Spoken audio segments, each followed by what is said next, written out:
યાત્રાધામ નારેશ્વર ખાતે નશાની હાલતમાં ડમ્પર ચાલકે ડમ્પર હંકારતા અકસ્માત સર્જાયો હતો। આ ઘટનાથી સ્થાનિકો અને શ્રદ્ધાળુઓમાં ભયનો માહોલ સર્જાયો હતો।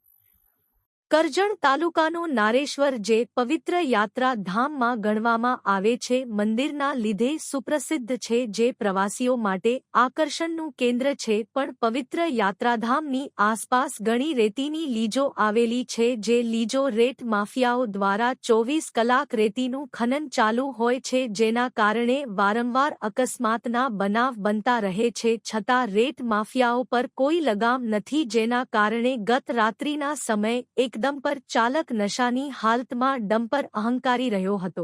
નશાની હાલતમાં હતો એટલે ભાન તો ભૂલવાનો જ હતો। લીજમાં જવાનો રસ્તો ભૂલી ડમ્પર ચાલક રાત્રિના સમયે મહારાજના મંદિરની બાજુમાં આવેલ રસ્તો જે શ્રદ્ધાળુઓને નાહવા માટે નદી સુધી લઈ જાય છે, એ પગથિયાના રસ્તેથી ડમ્પર ચલાકે ડમ્પર નીચે ઉતાર્યું, જેને લઈને સ્થાનિકોમાં અને શ્રદ્ધાળુઓમાં ભયનો માહોલ સર્જાયો। ઘટનાની જાણ સ્થાનિક પોલીસને થતાંને પોલીસ પણ ઘટના સ્થળે દોડી આવી અને ડ્રાઈવર વિરુદ્ધ ગુનો નોંધી કાર્યવાહી હાથ ધરી। પવિત્ર યાત્રાધામ ખાતે રેતી ખનન ક્યારે બંધ થશે, ક્યારે રેત માફિયાઓનો રંત આવશે, એવી ચર્ચા એ નારેશ્વર સહિત આસપાસના ગામોમાં વેગ પકડ્યો।